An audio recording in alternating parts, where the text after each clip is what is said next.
ये आकाशवाणी गोरखपुर है। अब आप सोनी निगम से क्षेत्रीय समाचार सुनिए। माध्यमिक शिक्षा परिषद ने हाई स्कूल और इंटरमीडिएट का परीक्षा परिणाम घोषित कर दिया है। इस वर्ष हाई स्कूल में 89.78% परीक्षार्थी उत्तीर्ण हुए हैं, जबकि इंटरमीडिएट में 75.52% परीक्षार्थियों को सफलता प्राप्त हुई है। माध्यमिक शिक्षा निदेशक डॉक्टर महेंद्र देव और माध्यमिक शिक्षा परिषद के सचिव दिव्यकांत शुक्ल ने प्रयागराज में प्रेस वार्ता में परीक्षा फल की घोषणा की। उन्होंने बताया कि इस वर्ष यूपी बोर्ड ने वर्ष 1923 में अपनी स्थापना से अब तक के 100 वर्षों के इतिहास में पहली बार इतने कम समय में परीक्षा परिणाम जारी किया है।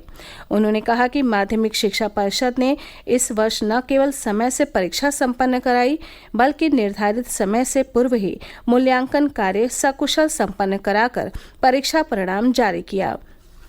उन्होंने बताया कि हाई स्कूल और इंटरमीडिएट की परीक्षा में इस वर्ष भी बालिकाओं ने बालकों की तुलना में बेहतर प्रदर्शन किया है।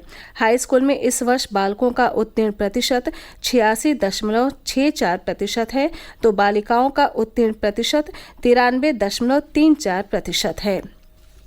इसी तरह इंटरमीडिएट में बालकों का उत्तीर्ण प्रतिशत 69.34% है, जबकि बालिकाओं का उत्तीर्ण प्रतिशत 83 है। पिछले वर्ष की तुलना में हाई स्कूल में 1% अधिक परीक्षार्थी उत्तीर्ण हुए, जबकि इंटरमीडिएट का परीक्षा परिणाम पिछले वर्ष की तुलना में कम है। हाई स्कूल में सीतापुर की प्रियांशी सोनी ने पहला स्थान प्राप्त किया है। प्रियांशी को कुल 600 में से 590 अंक प्राप्त हुए। कानपुर देहात के कुशाग्र पांडे को दूसरा, जबकि अयोध्या के मिस्कत नूर को तीसरा स्थान प्राप्त हुआ। अयोध्या के ही आंशिक दुबे 585 अंक प्राप्त कर 7वें स्थान पर रहे, जबकि इतने ही अंकों के साथ अंबेडकर नगर के सक्षम तिवारी 8वें, जौनपुर के पीयूष सिंह 9वें और वाराणसी के नमन गुप्ता ने 10वां स्थान प्राप्त किया। इंटरमीडिएट में महोबा जिले के शुभ छापरा ने टॉप किया है। उन्हें 500 में से 489 अंक प्राप्त हुए हैं। पीलीभीत के सौरभ गंगवार ने दूसरा और इटावा की अनामिका ने तीसरा स्थान हासिल किया। दोनों को बराबर 486 अंक प्राप्त हुए।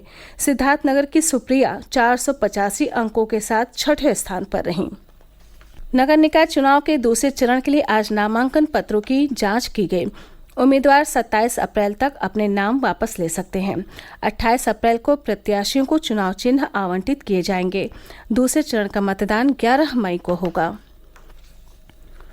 नगर निकाय चुनाव के पहले चरण के लिए प्रचार तेज हो गया है।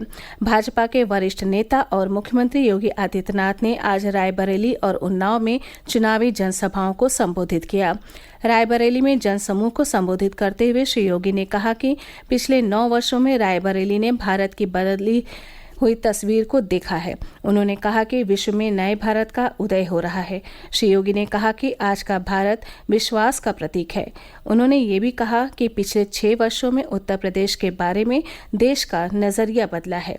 आज उत्तर प्रदेश तेजी से आगे बढ़ता हुआ राज्य है। श्री योगी ने पूर्व की सरकारों पर जाति और धर्म के आधार पर नौकरियां देने का आरोप लगाया। उन्होंने कहा कि गरीबों को आवास आवंटन हो या कोविड के संकट काल में निःशुल्क अनाज, प्रदेश सरकार ने समाज के हर वर्ग को कल्याणकारी योजनाओं का समान लाभ दिया है। उन्होंने सपा और बसपा पर माफिया को संरक्षण देने का भी आरोप लगाया। श्री योगी ने कहा कि आज उत्तर प्रदेश में अपराधी और माफिया गले में तख्ती लटकाकर जान की भीख मांगते हुए दिखाई देते हैं। उन्नाव में जनसभा को संबोधित करते हुए श्री योगी ने कहा कि उनकी सरकार ने 20 लाख युवाओं को स्मार्टफोन और टैबलेट दिए हैं। उन्होंने कहा कि आज उत्तर प्रदेश में विकास की योजनाएं धरातल पर उतर रही हैं। समाजवादी पार्टी के अध्यक्ष अखिलेश यादव ने शहरों की समस्याओं के लिए भारतीय जनता पार्टी को जिम्मेदार बताया है। लखनऊ में आज प्रेस वार्ता को संबोधित करते हुए उन्होंने कहा कि शहरों के नगर निगमों में सबसे अधिक समय तक भाजपा की ही सरकार रही, लेकिन अभी भी शहरों में सड़क, सीवर, पानी जैसी बुनियादी सुविधाओं की कमी है। सपा अध्यक्ष ने कहा कि लखनऊ में हुए विकास के कार्य उनकी सरकार ने करवाए थे। वर्तमान में भाजपा सरकार ने राजधानी के विकास के लिए कुछ भी नया नहीं किया।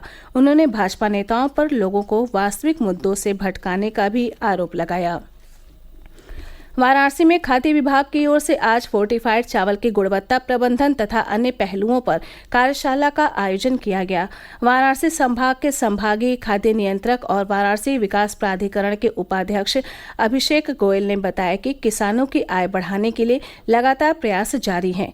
फोर्टिफाइड चावल भी इसी प्रयास का हिस्सा है। उन्होंने बताया कि कार्यशाला में उच्च गुणवत्ता के फोर्टिफाइड चावल के निर्माण के साथ ही मार्केटिंग और अन्य संबंधित विषयों पर चर्चा की गई। इसी के साथ ये समाचार बुलेटिन समाप्त हुआ। नमस्कार।